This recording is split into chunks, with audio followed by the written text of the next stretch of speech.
Hello students and welcome back to our channel Siraj Shaikh daily study. आज company final account का lecture number 2 है, जिसमें हम कवर करेंगे नए points of company final account. तो स्टार्ट करेंगे आज का क्लास।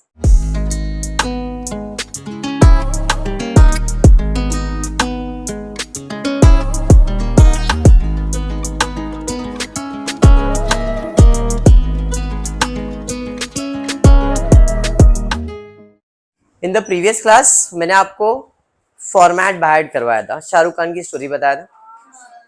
स्टोरी शाहरुख खान की, मुंबई आया, उसने ली ढोल, सीएसटी गया, ऑर्केस्ट्रा शो किया, फिर उसे ठीक नहीं लगा, बराबर है। तो फिर ठीक नहीं लगा तो उसने क्या किया, चली इनकी तलाश सिनेमा स्टार की ओर, बराबर है। ये मैंने एक पूरा आपको कीवर्ड दिया है और ये आपका पूरा एक फॉर्मेट है, पूरा यहाँ पे फॉर्मेट है। फिर से एक बार देख लेते। पहला है SSR, share holder fund, share capital, reserves and service. Story Shahrukh Khan की, ठीक है। ने ली ढोल, ढोल में H साइलेंट है यहाँ पे। ने non current liabilities, long term borrowings, deferred tax liabilities, other long term liabilities, other long term provision या लॉन्ग टर्म प्रोविजंस, ठीक है क्या।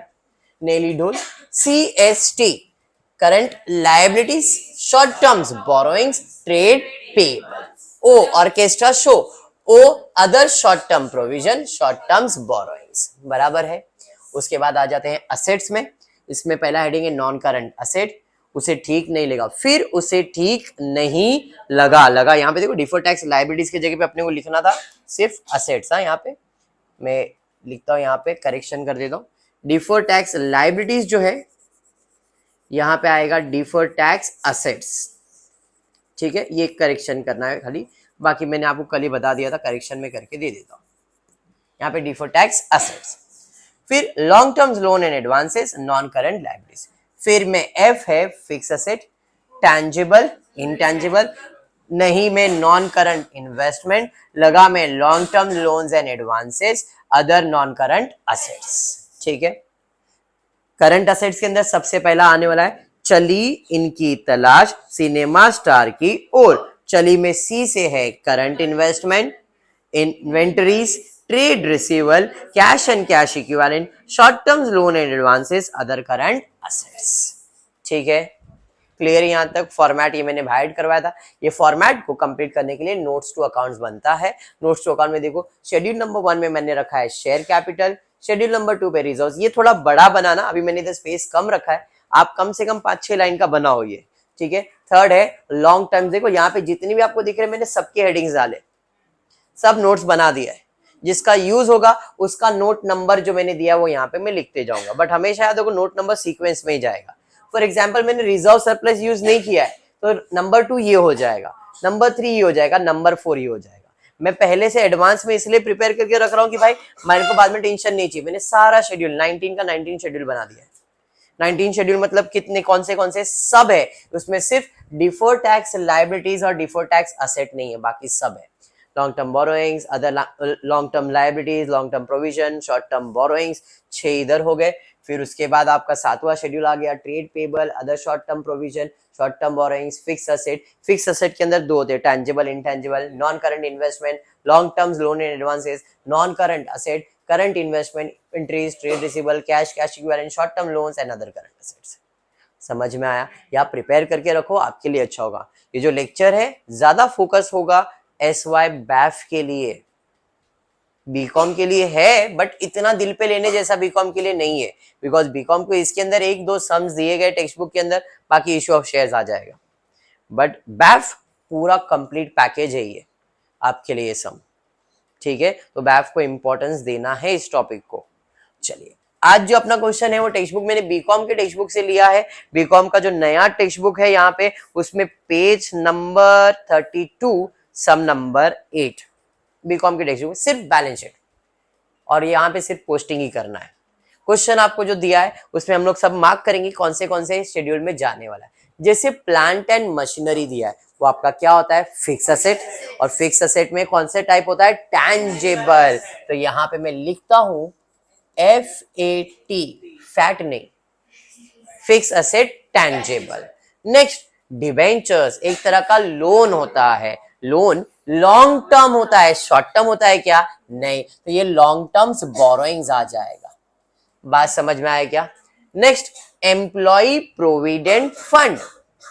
एम्प्लॉय प्रोविडेंट फंड, एम्प्लॉय जो मेरे इधर काम कर रहा है उसका पैसा मेरे पास जमा है, तो ये कहीं ना कहीं मेरे लिए प्रोविजंस है, रिजर्व्स है। Not reserves in surplus but provision. But ये कितने टाइम के लिए? जब तक वो काम पे है तब तक के लिए, तो ये मेरा लॉन्ग टर्म प्रोविजंस में आएगा, मतलब लाइबिलिटीज में जाएगा, but long term provision. Sir ऐसा कुछ अपने पास है क्या? देखते जरा शेड्यूल के अंदर आते, देखो लाइबिलिटीज के अंदर long term borrowings, long term provisions दिख रहा है, तो वो किधर जाएगा? लॉन्ग टर्म प्रोविजंस के अंदर। बात समझा? लाइबिलिटीज ही है बट शेड्यूल के हिसाब से लिखना है। क्लियर हुआ? नेक्स्ट, उसके बाद क्या है जी? उसके बाद दिया है सिक्योरिटीज प्रीमियम। ये मेरा फायदा है, फायदा मतलब reserves and surplus. Cash and cash bank, cash and cash equivalent में जाएगा, कैश के शेड्यूल में। इक्विटी शेयर, शेयर कैपिटल में जाएगा। क्रेडिटर्स को कहते हैं ट्रेड पेबल। क्रेडिटर्स को क्या कहते हैं? Trade payable. देखो आपके फॉर्मेट के अंदर ये ट्रेड पेबल करके देखो, सीएसटी का ट्रेड पेबल है ना, तो ट्रेड पेबल्स में जाएगा। नेक्स्ट, उसके बाद क्या है जी? उसके बाद है loan to manager. Loan to manager मतलब हमने मैनेजर को लोन दिया है, तो एडवांस हो गया। अब जो एडवांस दोगे या लोन दोगे, ज्यादा टाइम के लिए, शॉर्ट टाइम के लिए दोगे? शॉर्ट टाइम के लिए देंगे, तो ये मेरा short term loans and advance क्या है? असेट्स है। दिया है, लिया नहीं है। अगर आप लोगे तो आपकी लाइबिलिटीज है, दोगे तो आपका असेट है। यहाँ पे दिया है टू मैनेजर, फ्रॉम मैनेजर नहीं है।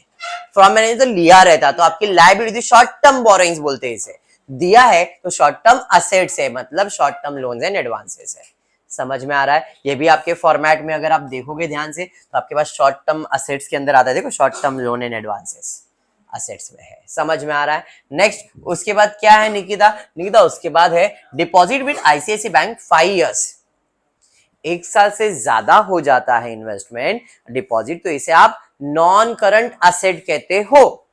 बट यहाँ पे तो मैंने डिपॉजिट किया है, मतलब ये मेरा इन्वेस्टमेंट है। और ये कौन सा इन्वेस्टमेंट है? नॉन करंट इन्वेस्टमेंट है। देखो ऐसा कुछ अपने पास था, फिर उसे ठीक नहीं लगा, नॉन करंट इन्वेस्टमेंट। देखा? तो यहाँ पे वो किधर जाएगा? इन्वेस्टमेंट में। कौन सा? Non current investment. ठीक है। प्रीपेड इंश्योरेंस, अब बताओ प्रीपेड असेट है? हाँ, बट ये शॉर्ट टर्म के लिए होता है ना प्रीपेड, तो शॉर्ट टर्म असेट्स के अंदर जाएगा। देखो आपके पास शॉर्ट टर्म असेट्स है, यहाँ पे short terms loan and advances है एंड अदर करंट असेट है, तो आप अदर करंट असेट में डाल सकते हो, दूसरा कुछ भी इसके अंदर तो आएगा नहीं। या तो आप करंट असेट में डाल दोगे या तो अदर करंट असेट में डाल दोगे, तो भी एक ही बात है। तो आपको अगर करंट नहीं, बेटा ये करंट इन्वेस्टमेंट है और ये करंट असेट्स है, अभी वो इन्वेस्टमेंट तो हो नहीं सकता, इसलिए हमने उसे किधर रखा है? करंट असेट्स के अंदर। ठीक है, ओके।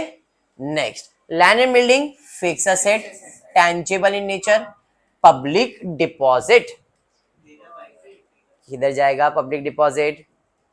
पब्लिक का पैसा आपके पास है, तो ये जो पैसा है लोन्स होता है, लॉन्ग टर्म बोरोइंग्स बोलते हैं इसे। बात समझ में आया?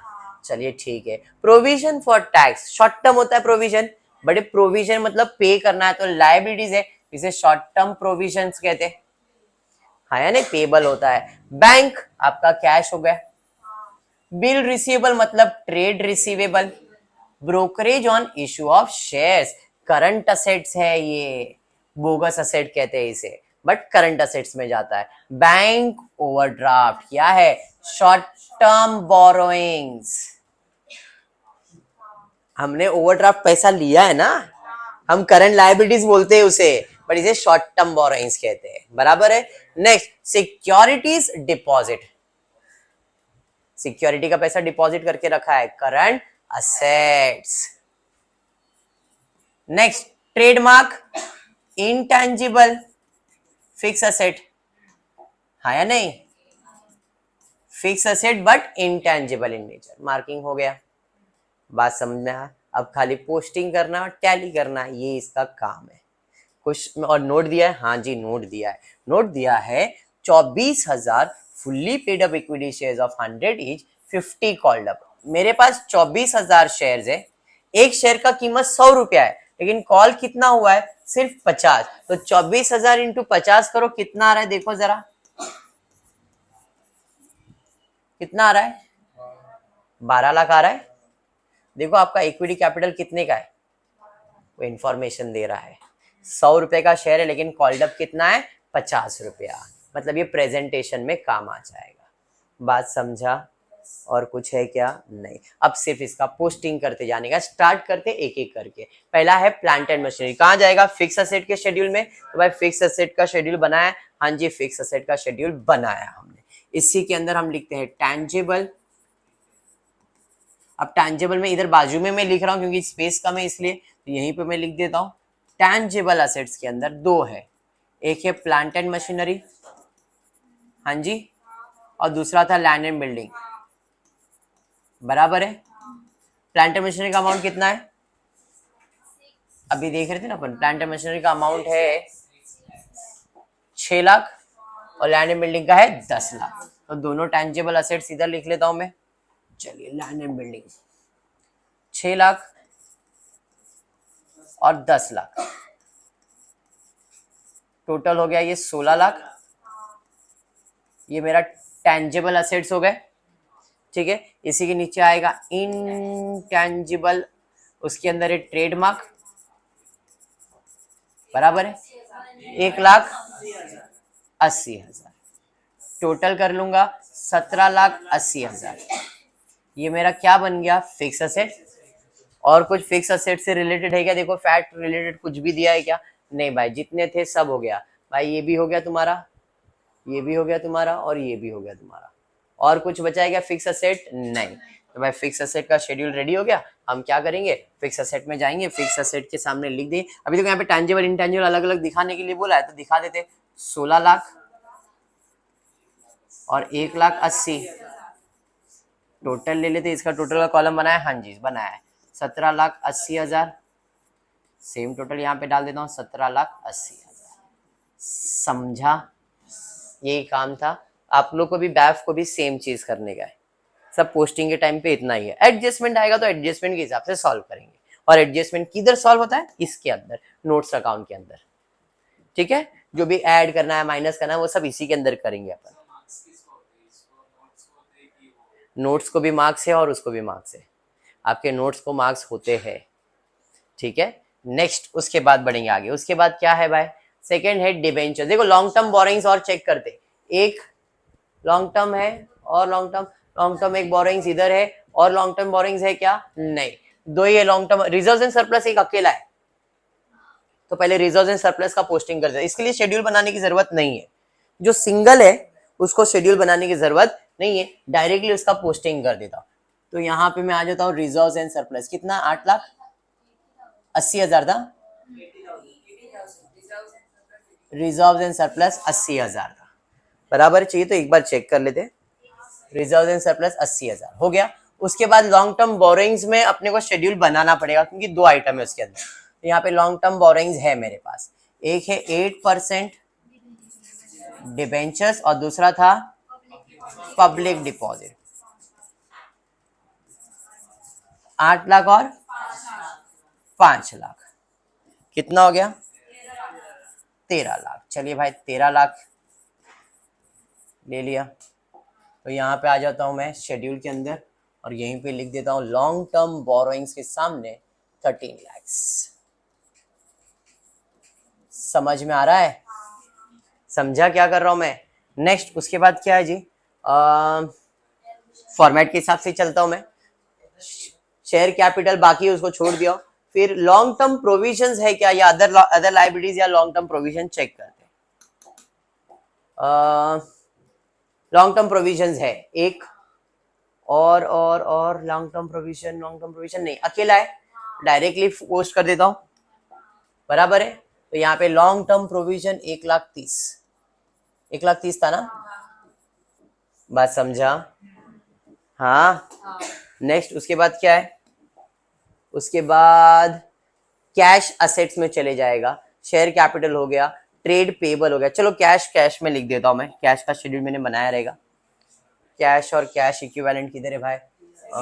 यहाँ पे कैश कितना है? कैश यहाँ पे देखो, कैश का अमाउंट कितना दिया है? कैश 34,000। और भी कैश किधर देखा था मैंने? बैंक में।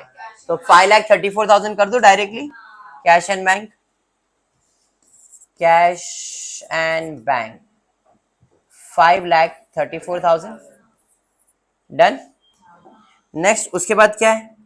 जो हो गया उसको टिक मार्क करते जाता हूँ भाई। ये भी हो गया, ये भी हो गया और ये भी हो गया। उसके बाद इक्विटी शेयर, यहां पे थोड़ा अपने को प्रेजेंटेशन दिखाना पड़ेगा। देखो शेयर कैपिटल में ऑथराइज्ड कैपिटल, कंपनी के पास 24,000 शेयर्स था, एक का वैल्यू 100, तो ये कितना हो गया? 24 लाख। बट ये टोटल में नहीं आएगा। इशू किया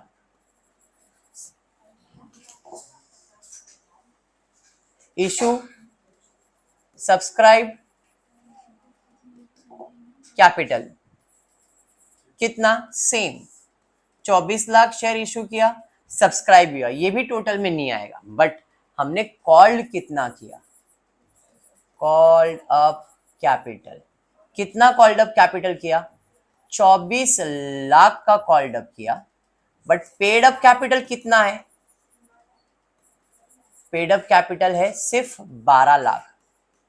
सर ये लिखना जरूरी है क्या? सवाल यह है। जरूरी नहीं है, इंफॉर्मेशन दिया नहीं था, मैं सिंपल 12 लाख लिख सकता था। बट यहाँ पे मैं गाइडेंस ये प्रोवाइड कर रहा हूँ कि कंपनी का जो कैपेसिटी है उतना कंपनी इशू करती है, इसलिए कंपनी की कैपेसिटी मैंने बताया। कंपनी ने इशू भी पूरा किया, लेकिन कॉल करने के बाद हमने पूरा कॉल किया, बट पेड अप कैपिटल सिर्फ इतना है, तो इसको प्रेजेंटेशन दिया है। आपके टोटल में ये काउंट होगा, ये सब नहीं होगा। समझा मैंने क्या कहा? ऑथराइज, इशूड, सब्सक्राइब, इसको और सिंपल वे में मैं दे देता हूं।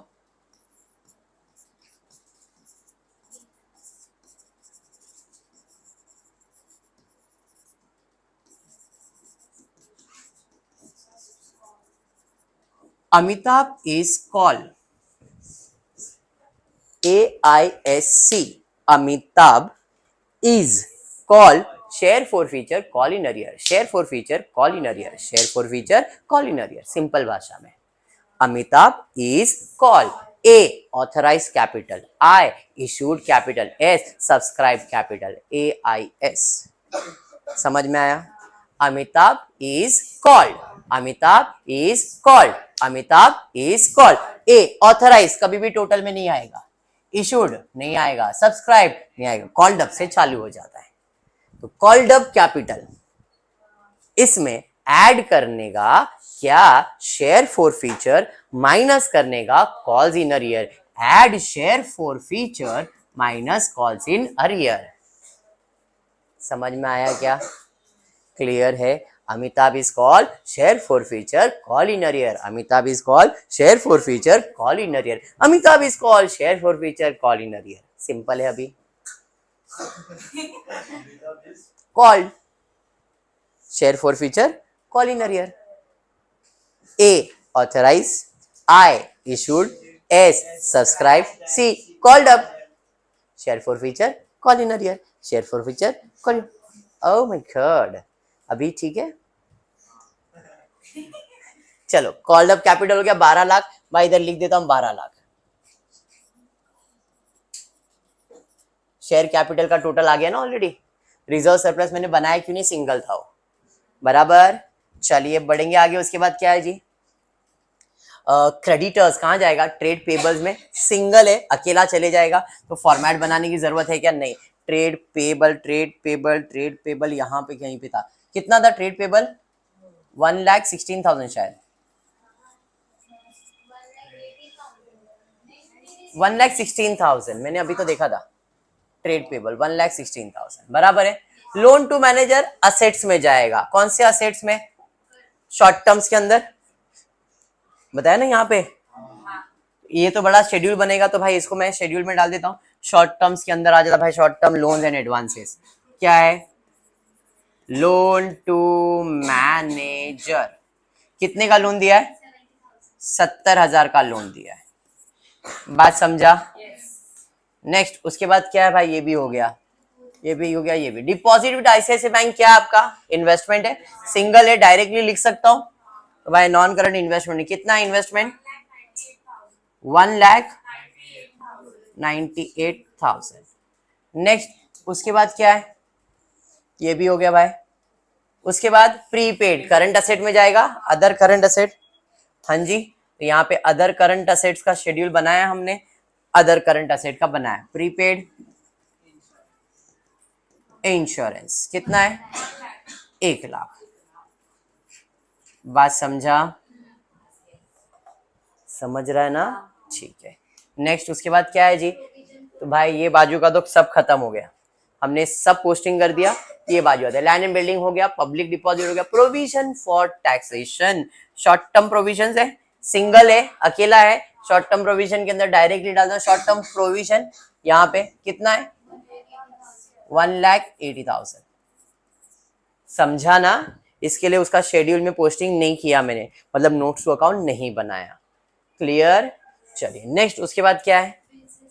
बिल रिसीवेबल कहाँ जाएगा? ट्रेड रिसीवेबल है, इसमें आ जाएगा बिल रिसीवेबल। बनाने की जरूरत है? बनाएंगे नहीं है तो सिंगल आइटम है, डायरेक्टली पोस्टिंग कर देता हूं। यहाँ पे ट्रेड रिसीवेबल में सिंगल आइटम कितना है? 2,40,000।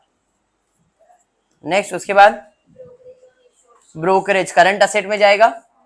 देखो यहाँ पे ब्रोकरेज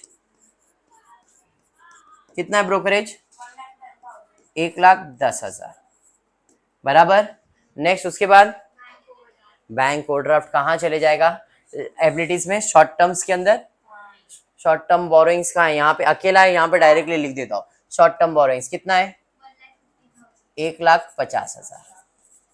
बात समझ में आ रहा है? यहाँ पे शॉर्ट टर्म्स के बाजू में लिख देता हूँ bank OD. Short term provision में टैक्स का प्रोविजन बराबर। नेक्स्ट उसके बाद क्या है? उसके बाद था सिक्योरिटीज का डिपॉजिट, किधर जाएगा? Current assets. अभी असेट्स का शेड्यूल बना के रखा है हमने। यहाँ पे सिक्योरिटीज डिपॉजिट कितना है? 24,000। टोटल ले लेंगे, अच्छा बाद में बाकी है। और क्या है देख लो।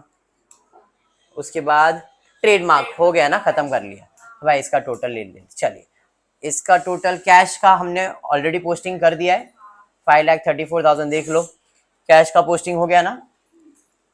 कैश एंड कैश नहीं, बाकी है 5,34,000। यहाँ पे पोस्टिंग कर दिया 5,34,000 बराबर। ये समझा आपको? This is done. फिर शॉर्ट टर्म प्रोविजंस बाकी है, शॉर्ट टर्म प्रोविजन का पोस्टिंग कर देते। Short term provision 70,000। अरे समझा? This is also done. इसका टोटल ले लो 3,34,000 बराबर है। तो भाई अदर करंट असेट में 3,34,000, अदर करंट असेट 3,34,000 बराबर। यहाँ पे ये हो गया, ये हो गया, इसका पोस्टिंग कर दिया। हाँ जी, ये असेट्स का पोस्टिंग तो इधर का सब कंप्लीट। लायबिलिटी साइड पे इसका डन हो गया। लॉन्ग टर्म बोरोइंग्स का 13,00,000 का पोस्टिंग डन। और कुछ है क्या? तो अब इसका क्लोजिंग करना पड़ेगा। चलिए स्टार्ट करते हैं। इसका टोटल ले लेते अपन, कितना? 12,80,000 बराबर ना। ये 12,80,000 टोटल बाहर चले जाएगा।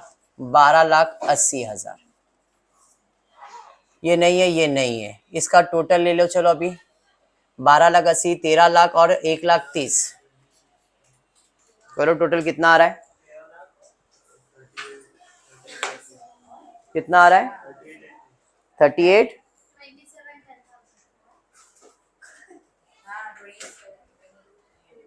टोटल करो, तुम लोग को मालूम, मेरे को नहीं मालूम है। तुम लोग टोटल करो। ये तो 13,00,000 है, ये 12,80,000 है। तो ये तो मेरे को लग रहा है यहाँ पे 25,80 प्लस 1,30,000 कितना आ रहा है? 27,10,000। अब इधर ये तो है नहीं, शॉर्ट टर्म बोरोइंग्स था नहीं, इसका टोटल ले लो, इसका ये 3 का ही टोटल है खाली, 1,16,000, 1,80,000, 1,50,000, ये 3 का ही टोटल लेने बोल रहा हूं मैं। 4,40,000। अब इन दोनों को ऐड कर लो तो अपने को टोटल लाइबिलिटीज का मिल जाएगा 31,56,000। अब इधर आ जाओ, 31,56,000 आ गया। अब इधर का टोटल ले लो, फिक्स असेट का ऑलरेडी है, ये भी है, इसमें डिफर्ड टैक्स नहीं था, लॉन्ग टर्म डैश है, ये भी डैश है, तो इसका टोटल आपको मिल जाएगा 17,80,000 प्लस 1,98,000 क्या 17 नहीं रे बाबा, 17,80,000 और ये वो तो लाइबिलिटीज का टोटल हो गया ना, 19,78,000 ये असेट का पार्ट हो गया। यहाँ पे आ जाते, यहाँ पे इन्वेस्टमेंट नहीं है, इन्वेंटरीज नहीं है, ये बस बस बस यहाँ पे ध्यान दो। अब 1 2 3 4, ये 4 का टोटल ले लो खाली, 1 2 3 4, ये 4 का टोटल ले लो,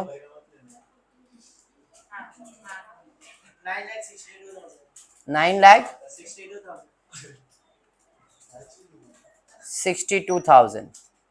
अब इसमें और ये प्लस करो, 19,78,000, 9,62,000,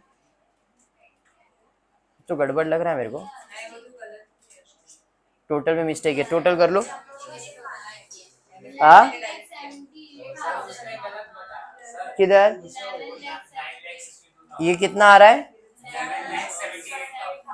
11,78,000, ठीक है, 11,78,000 आ रहा है। अब ये दोनों को ऐड करो, 31,56,000 बराबर हो गया, टैली होएगा अगर पोस्टिंग किया है तो ये बेसिक सम था जो बीकॉम को है। बीकॉम को सिर्फ पोस्टिंग कैसे करनी है, देखो लेंदी लग रहा है क्योंकि फर्स्ट टाइम कर रहे हो आप, एक बार एक्सपीरियंस हो तो खाली मार्किंग करके पोस्टिंग करने का। बैफ वाले को भी द सेम। अब बैफ वाले पहले बैलेंस शीट का कंसेप्ट को क्लियर करूंगा बैफ का, फिर प्रॉफिट एंड लॉस के कंसेप्ट को, फिर फाइनल अकाउंट पे जाएंगे। बात समझ में आ गया, आपको सब आएगा, बीकॉम को सब नहीं है, ठीक है क्लियर। बीकॉम को सिर्फ इतना ही है, प्रॉफिट एंड लॉस का शेड्यूल भी आपको नहीं है, ठीक है, बट बैफ के साथ पढ़ना है बिकॉज आपको ग्रेजुएशन लेवल पे काम आने वाला है, ठीक है। आज के लिए इतना ही, फिर आपको वीडियो पसंद आ रहेगा तो प्लीज वीडियो को लाइक कर देना, फ्रेंड्स ग्रुप में शेयर करना, चैनल को सब्सक्राइब करना। Thank you for watching the video.